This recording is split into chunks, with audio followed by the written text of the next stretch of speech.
This is World to Win, bringing you the latest news and analysis from a socialist perspective. Welcome back, everyone. This is World to Win. I'm Toya from Boston in the International Socialist Alternative. We have an exciting U.S. special here today with 3 members of the U.S. section of the International Socialist Alternative, 4 if you include myself. You know, Biden has been president for over 100 days now, which is usually around the time where we start to really judge how our president is doing within those first 100 days. And so we're going to talk to 3 members of the organization about the Shama Solidarity campaign, how Biden has been doing, the Derek Chauvin trial. On Tuesday was the 1-year anniversary of the murder of George Floyd. So if you were at a protest or, you know, a memorial, let us know in the comments. What was it like? What were people talking about? We'd love to hear from you. So I want to introduce this exciting panel. First, we have Chris, who is a member of Socialist Alternative in Minneapolis, and was on the ground actually, throughout the George Floyd rebellion. So hi, Chris, how have you been? I'm doing well, and thanks for having me on the show. My name's Chris Gray. I'm an organizer in Minneapolis, Minnesota, and as Toya was saying, we're just past the 1-year anniversary of the murder of George Floyd, and I'm excited to talk more about what that's meant for the city and some of the lessons we can learn from that experience, along with the Bessemer campaign and other things. Oh, yes, I forgot to mention the most exciting part, Chris. You were in Alabama, but we'll save that. We're going to talk all about that in the Amazon Drive and everything. So next we have Eric, who is a member in Philly. He is one of the founding members of our Socialist Alternative Black Caucus, who also spent time actually in Minneapolis during the George Floyd rebellion. Welcome, Eric. Welcome back, Eric. How have you been? I've been busy in Philadelphia. We've recently started a community control of police campaign to create a body elected by working people to hire fire cops, negotiate with the FLP, the police union here in Philadelphia, and also to control the police budget. We also have several comrades that are involved in the Philly Free Palestine Coalition that have been leading all the marches and demonstrations in Philadelphia. They recently had almost 2,000 people come out to their march. And the last thing is, there's been a rent control campaign that has been started in Philadelphia, and we have members involved that actually use Shama Sawant's office excellent rent control legislation as an example to the coalition, which they're going to be moving forward, building it, trying to resemble what Shama's fighting for. So just been busy. You have been very busy, Eric, and I'm glad you mentioned Israel-Palestine. Last week, we had a special episode, so everyone should check that out if you haven't, to hear from our members in Israel-Palestine. And last, we have Andy, who's a member of Socialist Alternative in Seattle, who's working on the Shama Solidarity campaign. How have you been, Andy? Yeah, I'm doing pretty well. You know, lots going on out here. Very exciting times, especially as we head into the summer, getting out and talking to people about why we need to stand with Councilmember Sawant against this right-wing recall.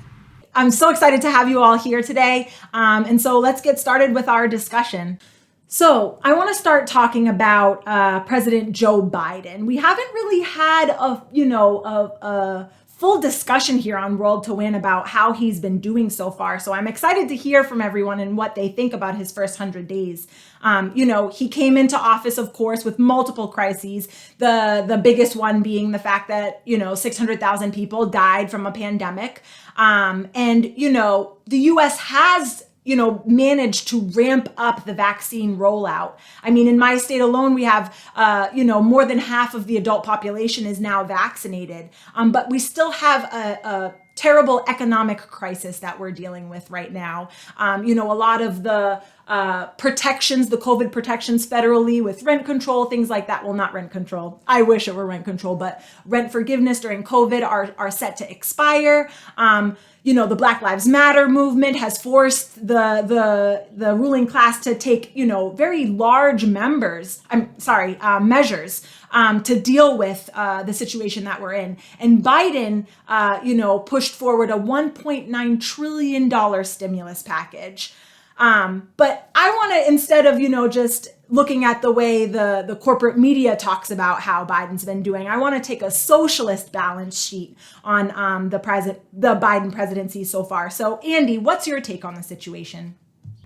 Yeah, thanks, Toya. I mean, it is significant what the vaccine rollout has achieved over the last several months in the U.S. It's expected that Biden's administration is going to announce today officially that over 50% of Americans have been vaccinated, which is obviously a significant milestone. That would mean over 165 million people being vaccinated, particularly over the last 4 or 5 months, which is really huge. But one of the things I think that's significant as well is that we're starting to see a slowdown in the administration of the vaccine versus its high point, which it was just above 3 million vaccinations a day in April. It's down to less than 2 million now, about 1.8. And it's unfortunately looking like that trend is going to continue, which opens up some real problems in the U.S. in terms of whether or not we'll be able to achieve so-called herd immunity in the U.S. As we go forward with these rates slowing down. And I think one of the significant things that's kind of contradiction in the situation is that the way that this huge step forward in the vaccine administration was achieved in the United States was essentially taking elements of a socialized medicine system, which doesn't exist in the United States. Obviously, the most well-known awful for-profit healthcare system, possibly in the advanced capitalist world, exists in the United States. But the things that were that got the vaccine progress as far as it has is things like being free at the point of use, regardless of insurance coverage, mass vaccination sites, even the federal government providing significant aid to manufacturers to actually turn their manufacturing towards the development of these vaccines. But yet at the same time, the Biden administration up to this point has resisted. They're now exploring a public option, the public health insurance option, but has resisted any sort of turn towards a more socialized healthcare system, which, over the last several years has shown that the majority of Americans support. They can make it work for them when they need to, Andy. When we need the healthcare system to work for us, we need medications made quickly. We need vaccines made quickly. They're only going to do it, of course, as you mentioned, when, it's absolutely necessary to save the economy or when they're going to be able to make huge profits off of it. But I want to go to Chris. Chris, it's not just the vaccine and the COVID pandemic that Biden has had to deal with. We've seen this huge economic downturn. And so he put forward this large stimulus package to try to get us out of it. As a construction worker, the infrastructure plan is something that I'm looking forward to. Is this something that's going to help get us out of this economic crisis? Yeah, thanks for asking, Toya. As when Biden was in Congress, one of the things, and gave his speech, his first speech that he gave to the Joint House, he said, one of the purposes of this was to try to restore faith in American democracy. And it's because on some level there's a recognition amongst the ruling class and representatives of the ruling class, like Biden has been for most of his life, that their system's in crisis. And they see this with the Bernie Sanders campaign and the rise of socialist politics and the rise of right-wing populism as well. And so I think that that Biden's stimulus and the other proposals that he's putting forward really reflect a deep fear that this pandemic, I think, exposed, but has existed for a long time. And U.S. capitalism has been facing profound challenges and problems that have just been swept under the rug.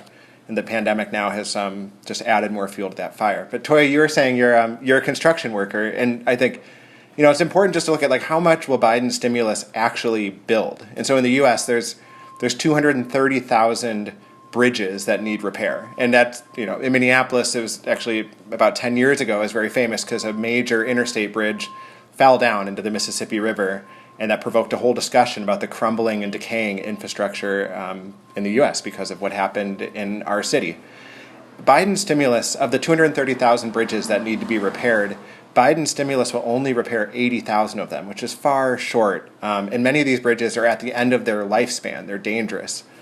The $2.25 trillion is a huge amount of money when you look at how little the U.S. ruling class and capitalism has spent over over decades. But I think it also, when you draw it out over 10 years, it's not as much. It's not up to the task of what they need to do. It's only $225 billion per year.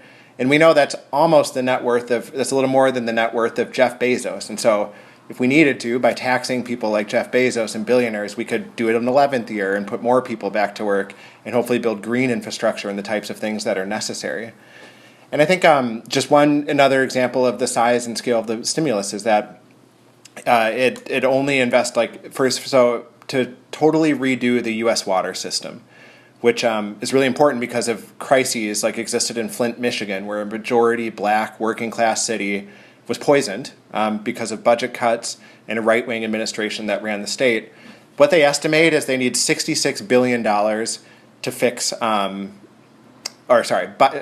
Biden's stimulus gives $66 billion to fix the water system in the country. But what's estimated by folks who've studied this kind of thing is that they need $68 billion every single year just to maintain and upgrade the system, water system, to keep people's basic needs met.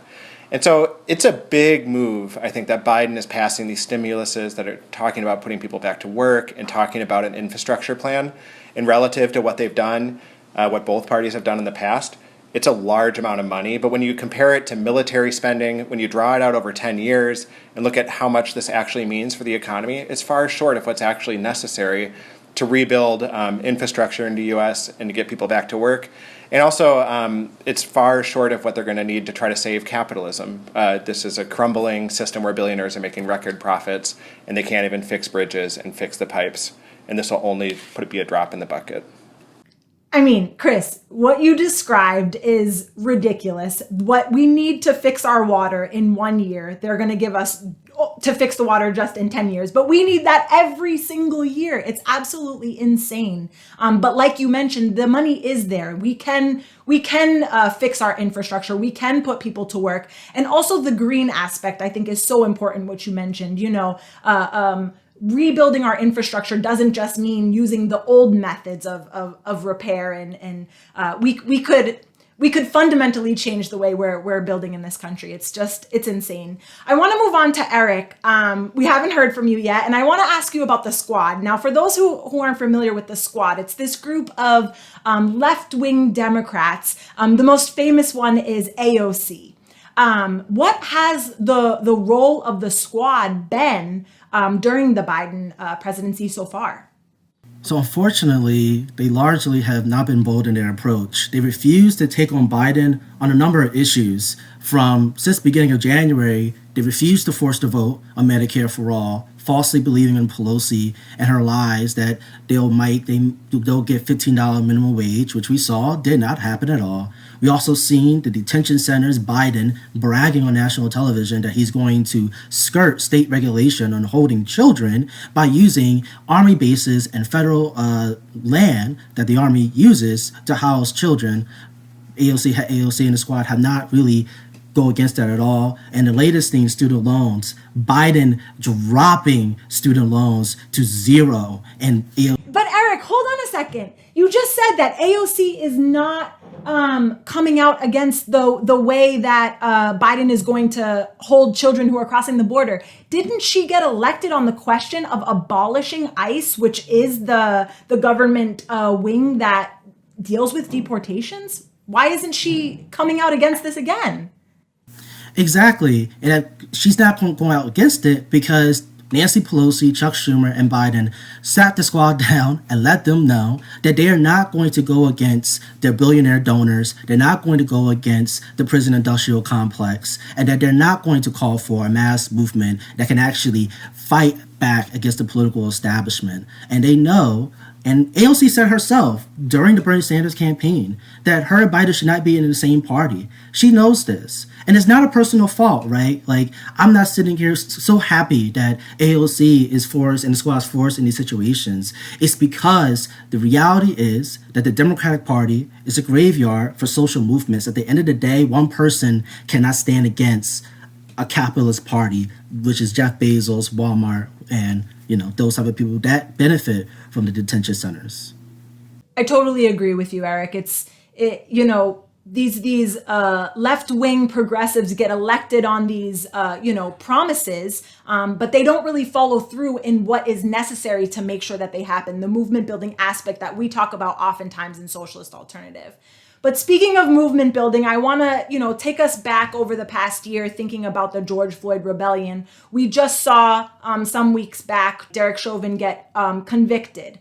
So Chris, you being in Minneapolis, what was the mood on the ground, during this trial and a little bit after? I mean, the mood is electric. Killer cops rarely even get indicted, never mind get convicted after killing people. And so, I mean, for the tens of thousands of people in Minneapolis and the millions of people who took part in protests around the world, this is a huge win. And what it shows is that if you get organized and protest and build a movement, you can indict killer cops. The big fight now, though, will be to actually win systemic change. Minneapolis is a city that's run by the Democratic Party. They have a supermajority on the city council, and they made big promises last year that I'm sure people will remember, but since then, they've systematically walked back on those promises. And I think a lot of people understand that while it's a major victory, there's still a huge fight ahead of us. And what that'll take is a really relentless struggle that'll confront both killer cops and the racist policing in the U.S., but also the Democratic Party and capitalism itself. Eric, so the reason that we were able to see this victory, that Chris was describing was because of the movement, right? It wasn't because the Minneapolis establishment decided that George Floyd's murder was, more grotesque or more unjust than any other murder, right? It was because millions and millions of people around the world, especially young people, hit the streets. But during the trial, we saw the murder of Adam Toledo, a child in Chicago. We saw Dante Wright. And then the night that Chauvin was convicted, we saw a young girl in Ohio killed by the police.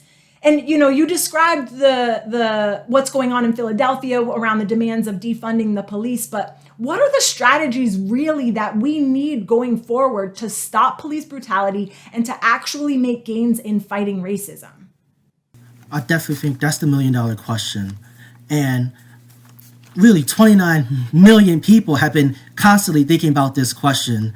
And it's a conversation now to shift to long-term sustained organizing. And what do I mean by that? I mean building in our workplaces, in our communities. People recognize protests are important, but protests are not enough. And that at the end of the day, while Derek Chauvin was, without the mass movement, it would not have been possible, was found guilty, that Ma'Khia Bryant died the same day, like you were talking about.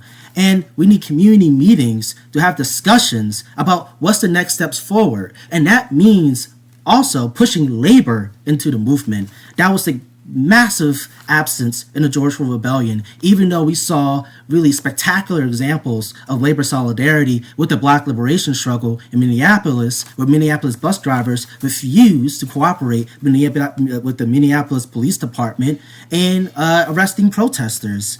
And I think another thing, an important conversation is happening because many people recognize that the tactics that we have used have not been enough or have been effective. And there's a call to reject celebrity activism. And what I mean, and also corporate money. And what I mean is people like Patricia Cullors and Shaun King have been getting into debates with Samira Rice, Mike Brown Sr., Lisa Simpkins, family members of victims of racist police brutality, saying that we do not need movie deals, we do not need book deals, we need actually organizations that can not only get justice for their loved ones, they're talking about organizing community, solving homelessness, fixing poverty. And that shows a really important example that we have to really get in our heads to reject corporate money and to put all our faith into the working class, particularly the Black working class. Because at the end of the day, the George Floyd Rebellion represented that Black working people want to get in a multiracial struggle against the police, against racist systemic racism, and actually against poverty at the end of the day. And I think at the end of the day, that means rejecting Black capitalism, which unfortunately some are buying into with Amazon and JP Morgan donating billions of dollars to so-called Black entrepreneurial funds and actually embracing the Black working class, which means embracing socialism and rejecting Black capitalism, just like Fred Hampton always said correctly. I totally agree with you. And you mentioned, the effect that labor has had on the struggle, specifically with the bus drivers in Minneapolis. But what we saw last week, too, in Palestine, when, tens of thousands of Palestinian workers refused to go to work, and we saw what led to a ceasefire. But how can, union members have an effect? Like when we say labor needs to get involved, what can union members do, to fight against police brutality, in your opinion, Eric? I think the first thing that all union members can talk to your fellow co-workers. Remember that the union is not some external thing. The workers are the union. And that means getting into political conversations about BLM. We'll be surprised about how many people are constantly waiting for the moment to have these conversations, especially with people that they know and work with every day. And once you're able to do that, going into your leadership of the union or a general body meeting to put forward resolutions calling for solidarity with any BLM protests that are happening, solidarity with the Black liberation struggle, and also to give material solidarity to say we will not cooperate with repressing protests. And that's going to be a struggle in a lot of unions, but it's going to be an important one that we really need to have these discussions and debate about how can the labor movement get involved in the social struggle, because it's not just about helping protests, it's also about reviving the labor movement, because at the end of the day, that's how the labor movement can become really a giant in this country that it once was. And we're definitely going to talk about that labor movement in a little bit, but I want to go to Andy, because Andy, you are currently residing in Seattle, helping to defend Shama Sawant's seat. She's going through a recall campaign right now, but one of the reasons that she's being, recalled is because of her involvement in the Black Lives Matter movement. Can you describe that a little bit more? Yeah, thanks, Toya. I live in Seattle, and 2 of the 3 charges right now that are being put forward against Shama are related to her participation in the BLM protests last summer. In particular, one in which she joined and spoke at a march called by Families of Police Violence in Seattle that went into the mayor's neighborhood, which the mayor is a former U.S. attorney, and so has supposedly has her address protected. The march did not actually go to her house, and there's been people who called that march that said basically Shama didn't lead the march. We asked her to speak. We never pointed out where Durkin's house is. Nobody on that march to this day still knows where the mayor's house is. But that's one of the charges. And the other one is related to the fact that during the course of the movement, Shama participated in a peaceful sit-in and rally inside of City Hall after hours when nobody was there, and caused no damage. And I think these are clearly, the fact that these are incorporated into the 3 main recall charges shows that this is all part of retaliation and an attempt to criminalize protest in Seattle in retaliation for the Black Lives Matter movement, and the other charge, which is related to the campaign that Shama's office helped lead to build a movement to tax Amazon and big business to fund affordable housing and homelessness services. So I think it's pretty clear that, and then there's also other more direct connections that this is retaliation for that, including recently it came out that the actual campaign manager of the recall movement sent an email to the Seattle Police Officers Guild appealing for their officers to serve in plain clothes volunteering for the recall campaign. And just to put a little context, hopefully the viewers realize the nature of policing in the United States. It's much different. It's much they're militarized, criminalization of entire communities. But the SPD in particular has been ranked, I think, 498th out of 500 in terms of accountability in recent studies, and was actually, the Seattle Police Officers Guild was actually removed during the course of the BLM movement last summer by other labor unions from the Central Labor Council because the other organized workers and workers' organizations felt that they had so much resisted any sort of accountability in policing in relationship to the demand for policing reform against racist police violence. So I think those are just, I could go on forever about this really, because it just is a right-wing movement and it is a retaliation for Black Lives Matter, but those are just some particular things that are pretty egregious that I think stick out. I had never heard that statistic of how low they were ranked for accountability, but it's inspiring to see other labor leaders standing up and saying, we don't want to organize with you because of the way you function and the way policing is handled in this country. I want to shift back to Chris. I can't believe I forgot to mention, Chris, that you were in Alabama. I mean, I was jealous that I didn't get a chance to go down. What an exciting campaign, to be a part of something trying to unionize the most profitable country. He has as much money as a country, right? Company in the world. People probably know that unfortunately they did lose the campaign, but that doesn't mean that it wasn't inspiring and helpful to the movement. Can you talk a little bit about what happened in Bessemer, Alabama at the Amazon warehouse? Yeah.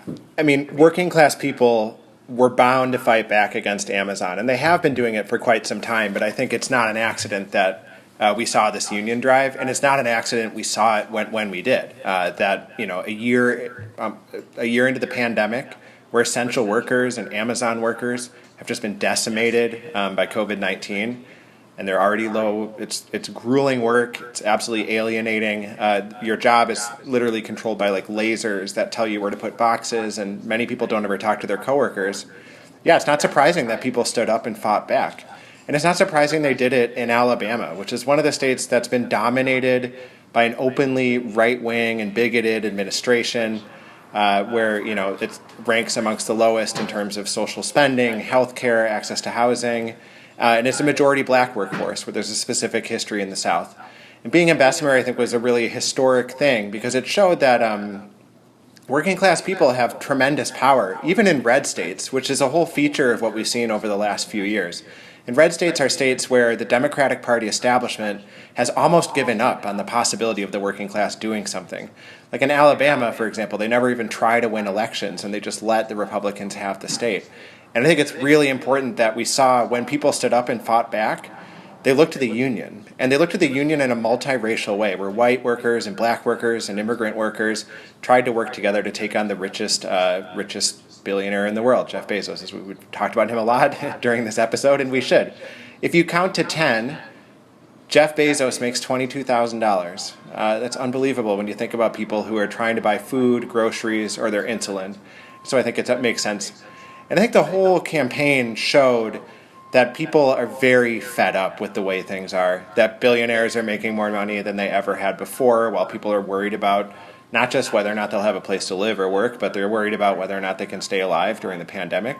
People are pissed. And I think it's a real example of how social movements can mobilize the working class into action. And that, unfortunately, that was one of the biggest drawbacks of the campaign, is that a lot of the union leadership, they hesitated sometimes to sort of fully bring that critique into the union drive in a way that could have connected with workers. And so when you're fighting against a vicious anti-union campaign like Amazon did wage against them, including breaking the law, putting up fake mailboxes, telling workers to vote early, and forcing them to go to meetings, you really can't play by the normal playbook. It's important to talk about clear political demands that you can organize around, to have a class struggle approach and to organize the wider working class into action, and to fight unapologetically for the needs of workers, for the union, to not shy away from the question of dues, etc.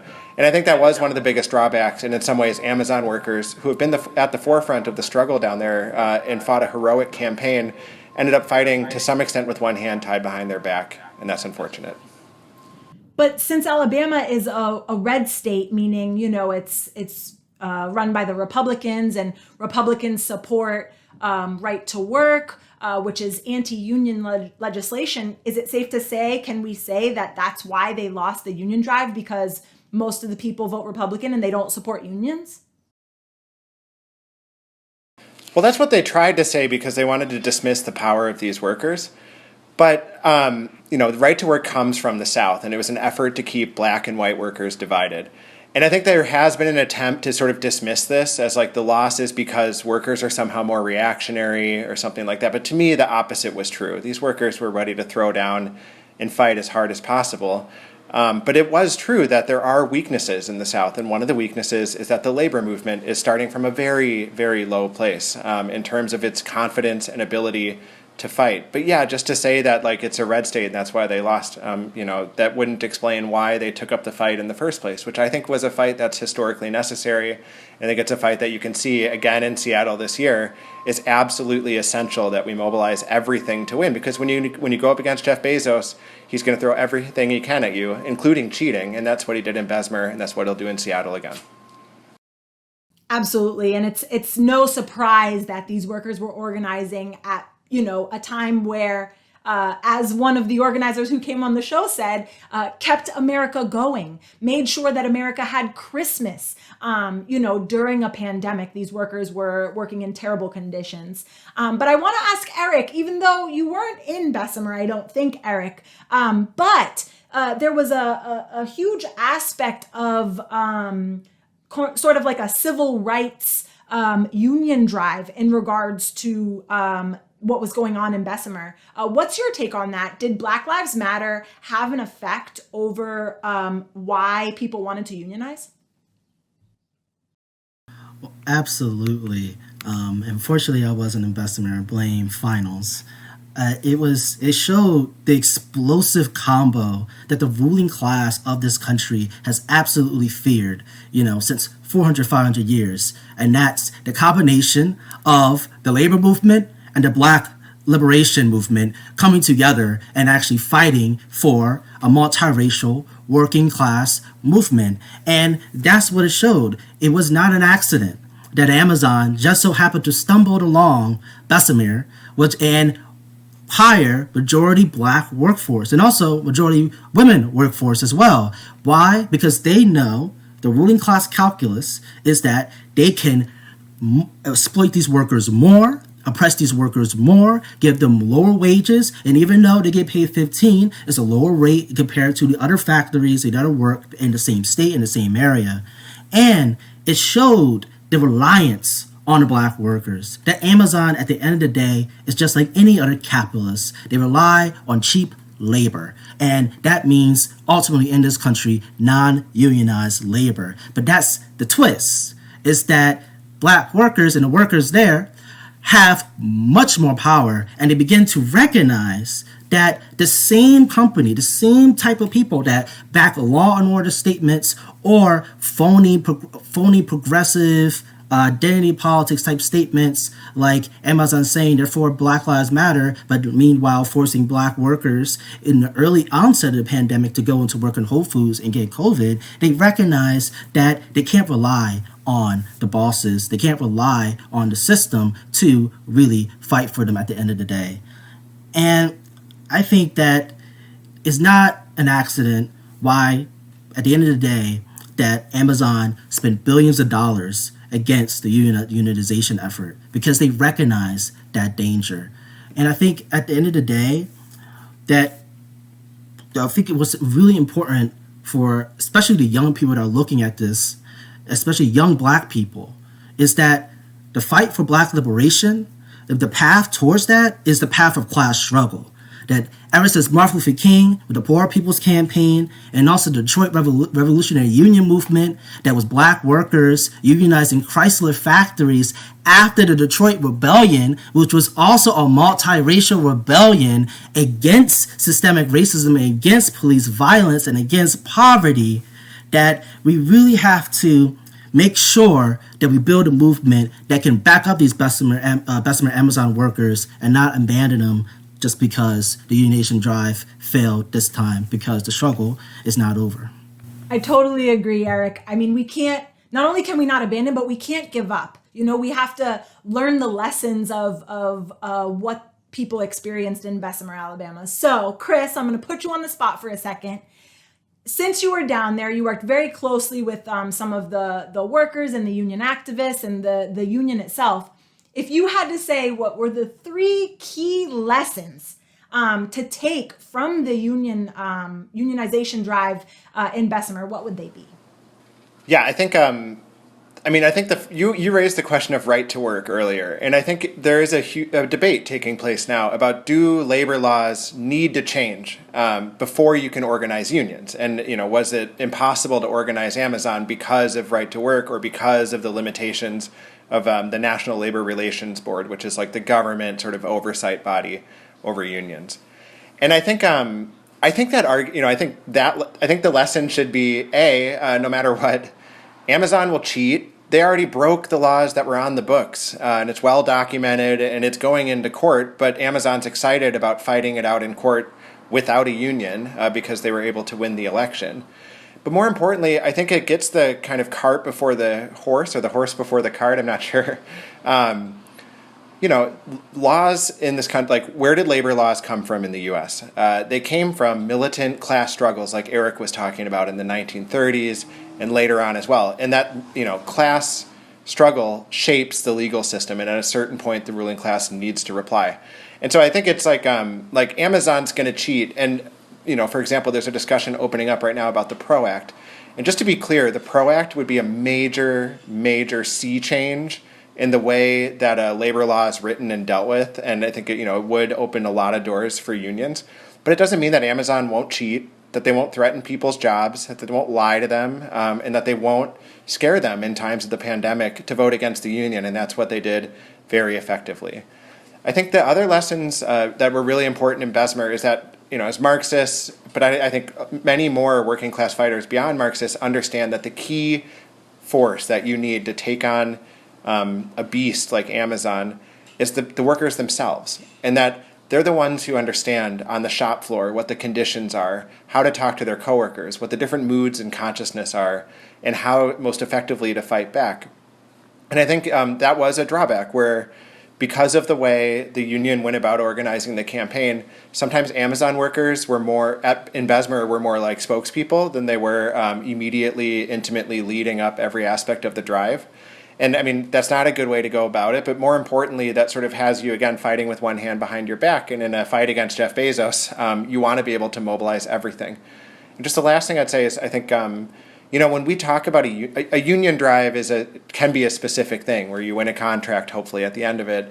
But I think what unions represent is a basic way working class people can defend themselves against the ruling class. That's what they've represented for hundreds of years, and that's what they will represent in the future.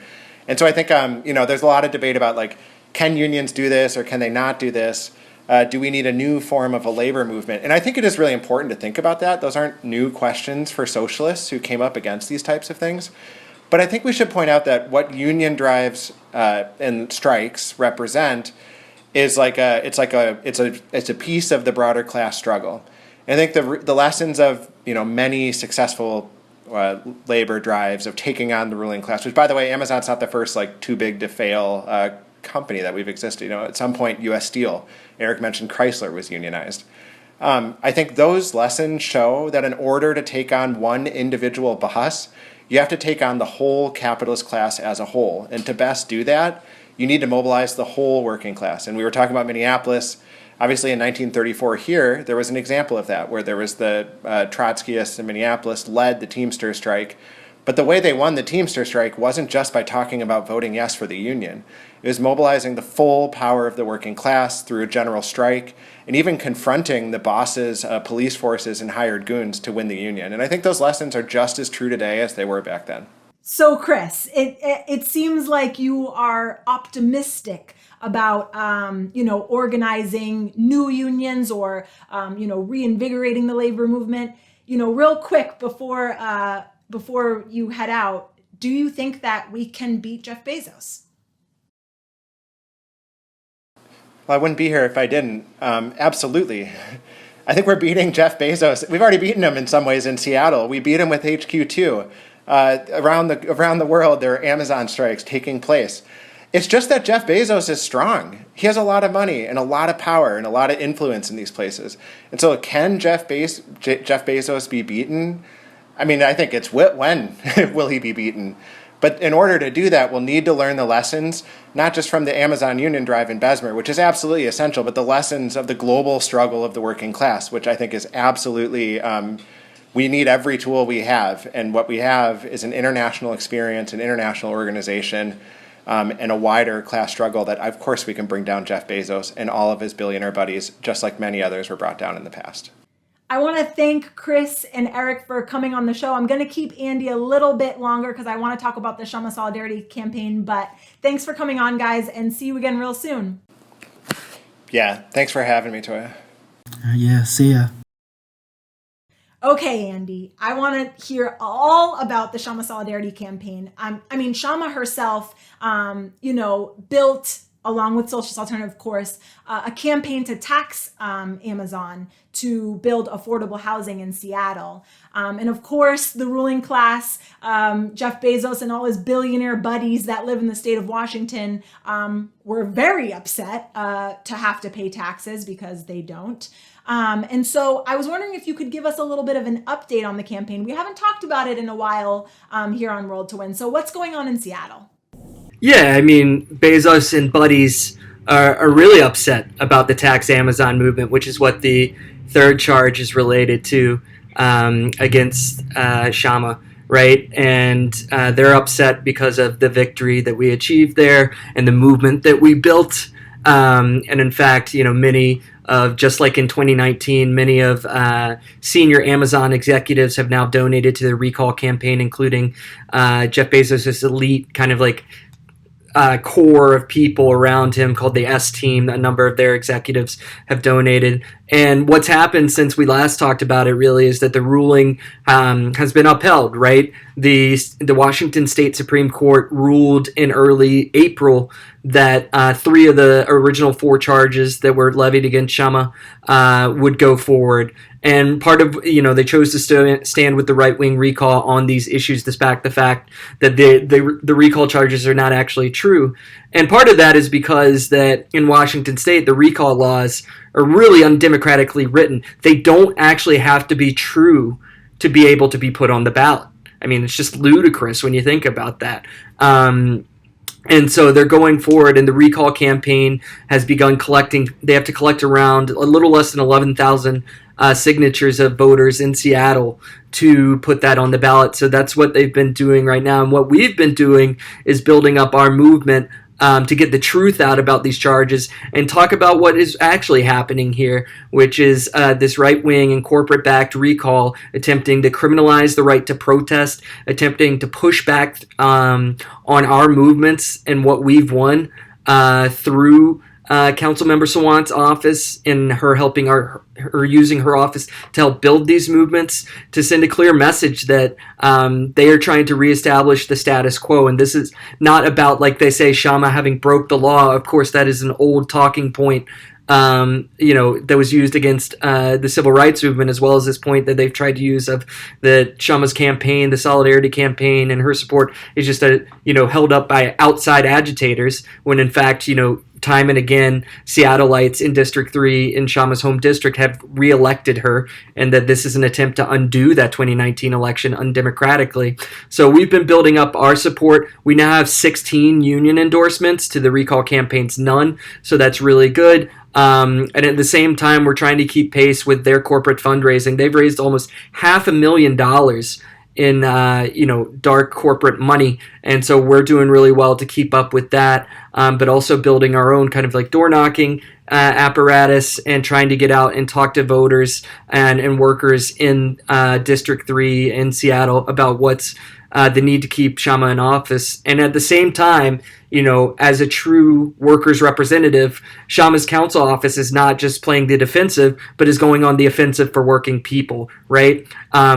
The Shama's office has introduced new rent control legislation to try and fight for rent control and COVID relief for working renters at small businesses in Seattle, amongst many other things that the office has been fighting for, at the same time trying to defend against this right-wing recall. And I think that speaks to the essence of what it means to be accountable to working people, doing that despite facing this big onslaught of the right wing and large corporations. Now, when you say that the Shama Solidarity campaign is trying to keep up with this, dark corporate money, Shama's campaign is not doing that with corporate money. Shama's campaign is doing that with working class people's money. So if someone is watching this YouTube show or listening to this podcast and they don't live in Seattle, can they financially contribute to the campaign to help defend her seat? Absolutely, 100%. This campaign, just like all good campaigns, I think, that are run in the interest of working people, has a really inspiring effect.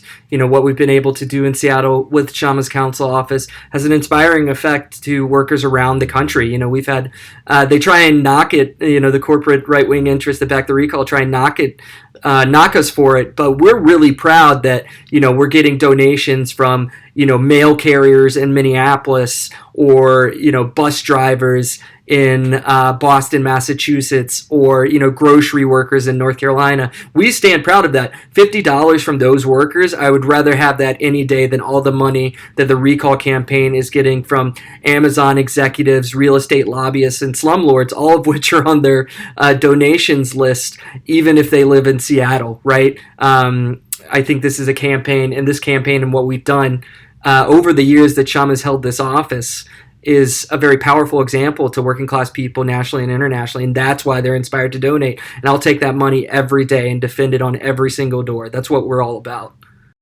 Absolutely. And just my last question, Andy, the work of Shama's council office has sparked movements across the country, especially in regards to the fight for 15, things like rent control, paid parental leave. But internationally, we do have a people who watch our show from around the world. Why should people around the world care about what happens in Seattle, Washington, in the U.S.? Yeah, well, I mean, you spoke to like how much importance this has had nationally over the years, and internationally too. I think it's been a bit of a really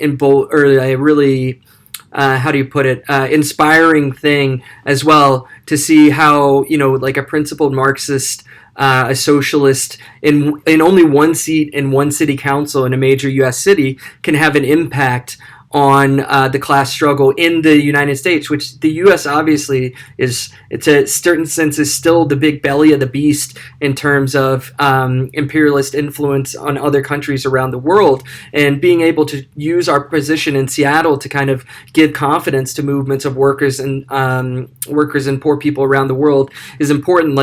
And Shama's been able to use her office not just to do things like Fight for 15 and all these important things we've won for Seattle and that have inspired other movements around the U.S., but also, has been has passed a number of statements, a number of resolutions supporting struggles of workers and poor people around the world. Just even in the last year, resolutions against the citizenship laws put forward by the Modi government in India.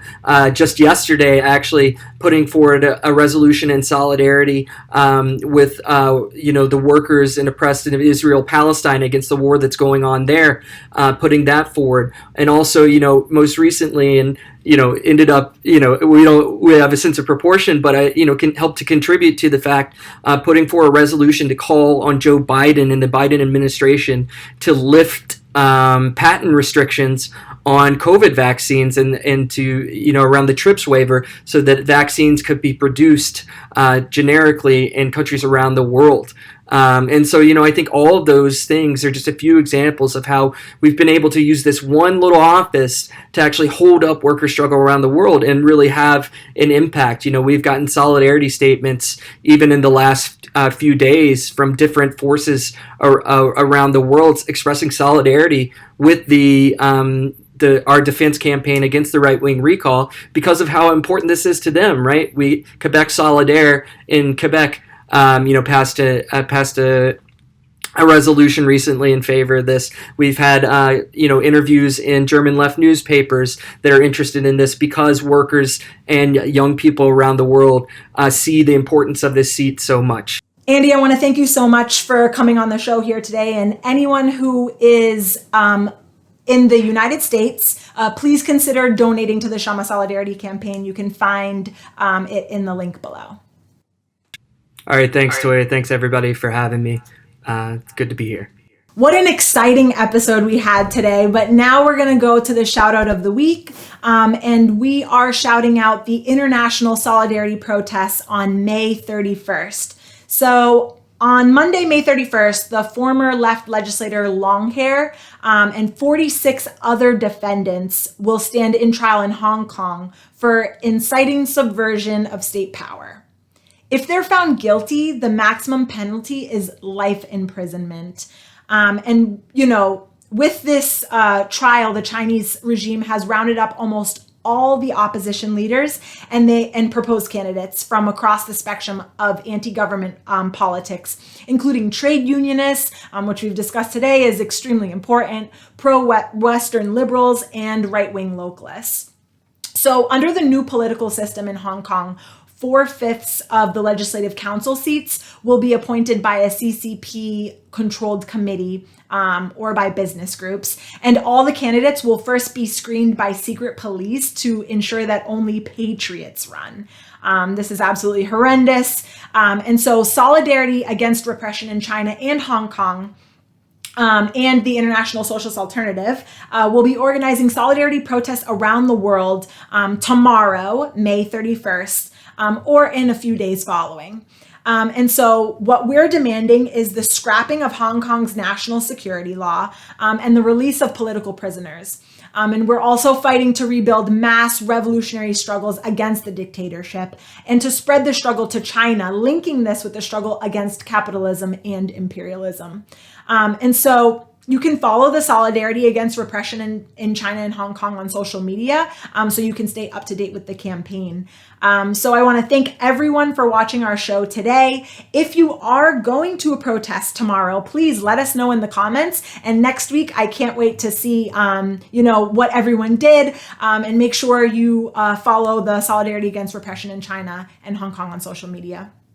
I want to thank everyone who joined us here today. Remember, you can subscribe to us through podcasts now, and make sure you like and comment on this video. This is World to Win. Every Sunday, we broadcast with speakers from across the globe, bringing you the latest news and analysis on the fast-moving global events from a socialist perspective. Subscribe to the International Socialist Alternative's YouTube page and click the bell to get notified when we go live for a new episode. Like us on Facebook and follow us on Instagram because there's a lot to do and we have a world to win. When we fight! When we fight! When we fight! Solidarity!